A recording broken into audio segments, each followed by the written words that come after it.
Están paradas esperando a las manos que decidan hacer andar.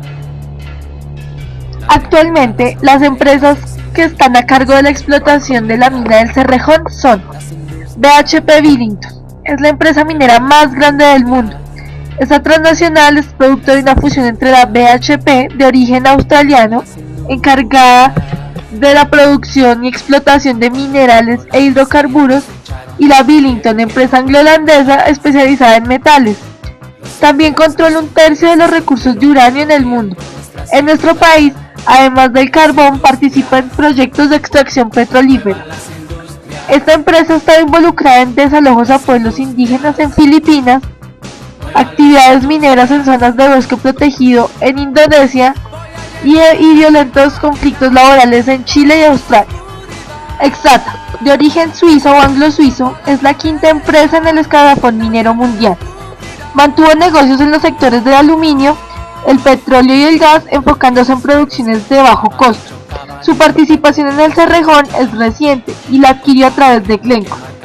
Sus productos son cobre, carbón térmico y de coque, ferrocromo, zinc, níquel y vanadio, entre otros. Anglo American, fundada en 1917, es una compañía minera global con sede en Londres. Gran explotadora de diamantes, cobre, níquel, hierro, carbón térmico y metalúrgico, y la mayor productora de platino con alrededor del 40% de la producción mundial. Concentra sus operaciones en los recursos naturales minerales en África, Asia, Australia, Europa, Norteamérica y Suramérica. Río Tinto. Su producción incluye aluminio, cobre, diamantes, energía fósil, oro y en Colombia la explotación del carbón, destinados a la generación de acero y energía. Dentro de sus metas se incluye el desarrollo más amplio del portafolio de carbón en Colombia. Y por último, una de las empresas más polémicas en nuestro país es la Drummond. Esta empresa es de origen norteamericano con sede en Alabama. Está conformada por una sociedad familiar. Su explotación en Colombia se basa en la extracción del carbón térmico y basa sus operaciones en el departamento del Cesar. Posee 10.000 hectáreas destinadas a la explotación del carbón y se presume que ha extraído más de 160 millones de toneladas del Cesar.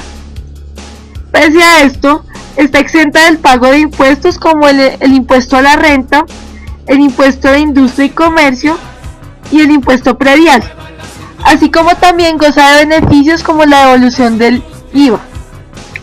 Participó en la muerte de líderes sindicales en el 2004 y mantuvo nexos con grupos paramilitares.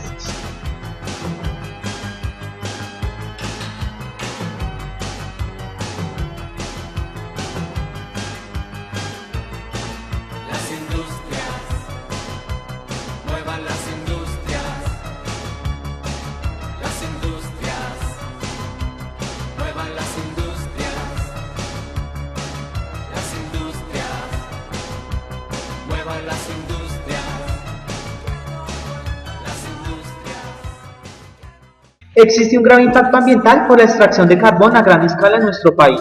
Los principales problemas ambientales serían los siguientes, tomando como ejemplo la mina del Cerrejón. Primero, hay una contaminación en el aire con grandes emisiones de polvo, debido al tráfico de equipos de tracción y vehículos destinados a la minería. Por ejemplo, en la mina del Cerrejón en La Guajira se puede observar el alto grado de polución que se deriva de esta actividad, afectando tanto a trabajadores de la zona como a las poblaciones aledañas a estas minas, y afectando cultivos antes que maduros.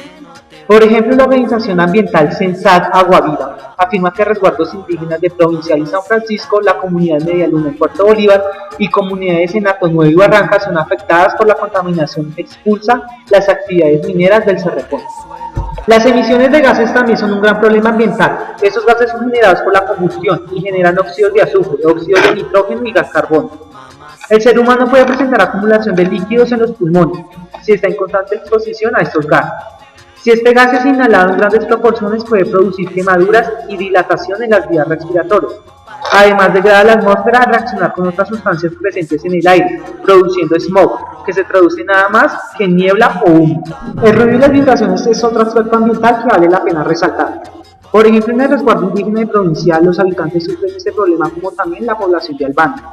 Las vibraciones que producen las voladuras en las minas para fracturar las capas de la tierra y roca para llegar a los mantos de carbón generan daños en las viviendas, dejándolas total o parcialmente destruidas. El río Ranchería está a punto de ser desviado por las empresas que conforman la mina del Cerrejón, modificando arroyos y cuerpos de agua. Por ejemplo, se vería afectado los arroyos de Aguas Blancas y Tabaco. El Cerrejón tiene minas en la zona hace 30 años y la desviación del río ya es un hecho por parte del proyecto de expansión minera carbonífera. En agosto de 2012, un grupo de indígenas guayú hizo un recorrido por el río Bajo la Arenga a río Ranchería, nadie lo desvía, generando una crítica a las empresas transnacionales encargadas del Cerrejón. La explotación minera también trae consecuencias nefastas para el agua, líquido esencial para la supervivencia de toda la vida, ya que los caudales de los ríos caen nitrato de amonio, grasas y aceites residuales de las minas. El color del agua se vuelve opaco de color marrón, expide un hedor contaminante y se vuelve no apta para el consumo humano. En cuanto a los suelos, hay un daño tremendo. Los gases expelidos por la minería a cielo abierto cuando se integran en la atmósfera producen lluvias ácidas, es decir, los suelos pierden el pH originario y se acidifican. Terrenos que no volverán a ser nunca más los mismos. Además, el suelo y subsuelo es vertido constantemente con productos líquidos, por ende hay una infiltración de estos líquidos en las capas de la tierra por aguas de relago, es decir, se infiltra mercurio, cadmio, cobre, plomo y arsénico. Además, si esto no fuera poco, las lluvias contribuyen a que haya un traslado de la contaminación a otras zonas.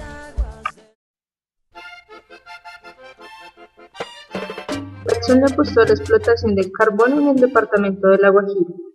Para el Estado, el Cerrejón era la posibilidad de salir de la crisis económica, ya que promovería la inversión extranjera y permitiría el desarrollo de esta región aislada que se encontraba sumida en la pobreza.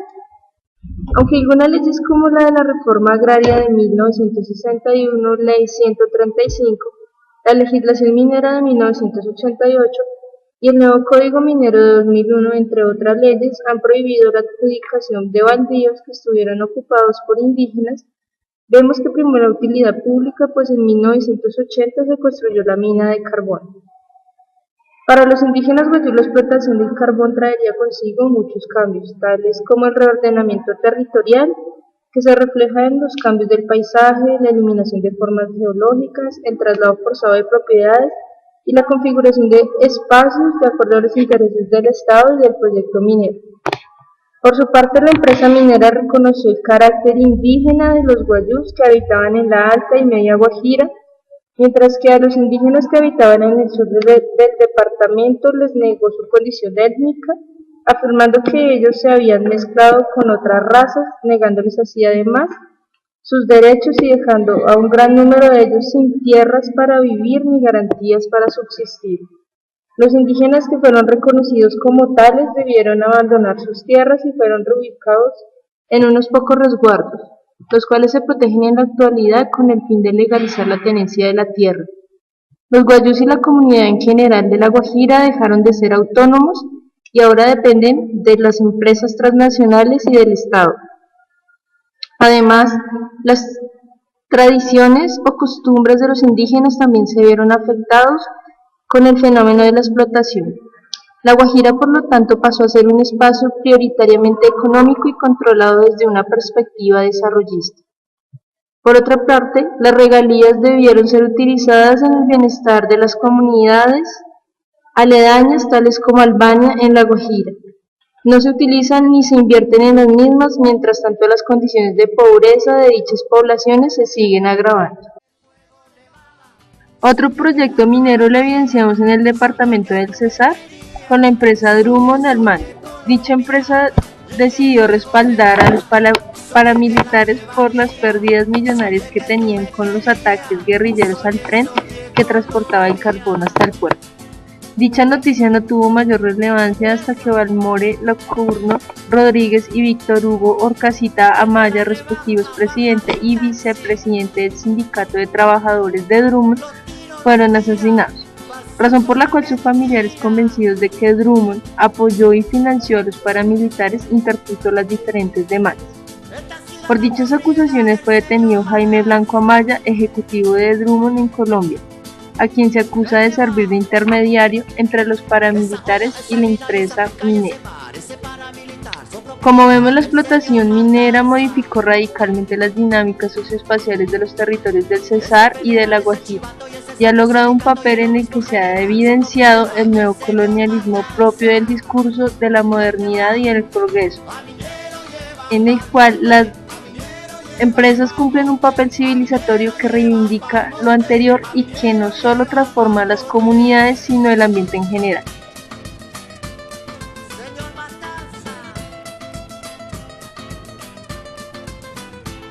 Esa niña la tocar, el hotel y el billar, esa chica que se daba por el bulevar, son propiedad del señor Matanza. Y vinieron que lo llevan y se van, lo que matan, pa, pa, señor Matanza. Escúchalo, güey.